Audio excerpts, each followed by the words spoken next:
Chapter 11. Jasper Jay Tells Some News. It was quite late in the fall, and the weather had grown very cold.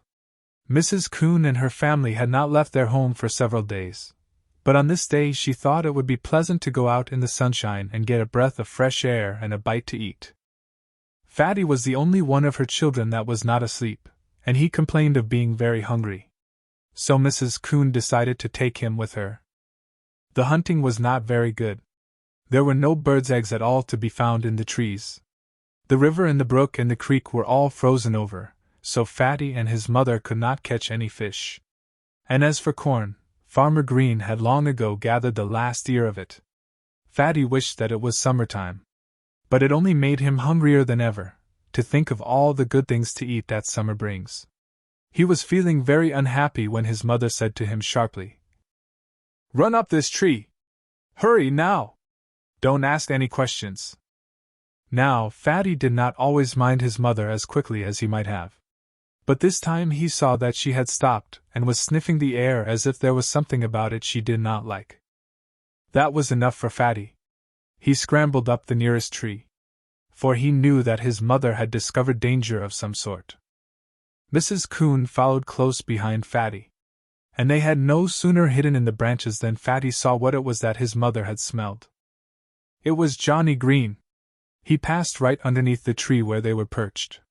And as Mrs. Coon peeped down at him, she shuddered and shivered and shook so hard that Fatty couldn't help noticing it. "What's the matter?" he asked, as soon as Johnny Green was out of sight. "His cap!" Mrs. Coon exclaimed. "He is wearing a coonskin cap!" Now do you wonder that she was upset? "Don't ever go near Farmer Green's house," she warned Fatty. "You don't want to be made into a cap, or a pair of gloves, or a coat, or anything like that, do you?"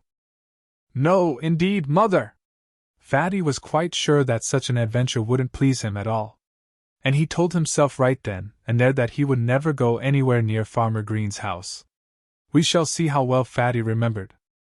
That very afternoon Fatty Coon heard some very pleasant news.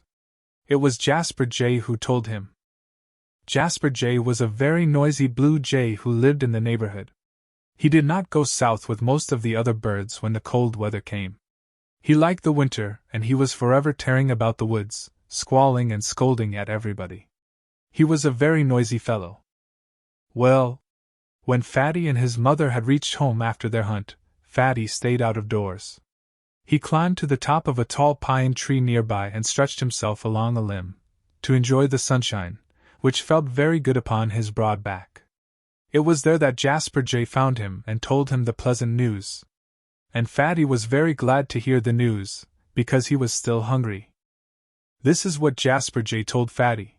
He told him that Farmer Green had as many as 40 fat turkeys, which roost every night in a spreading oak in Farmer Green's front yard.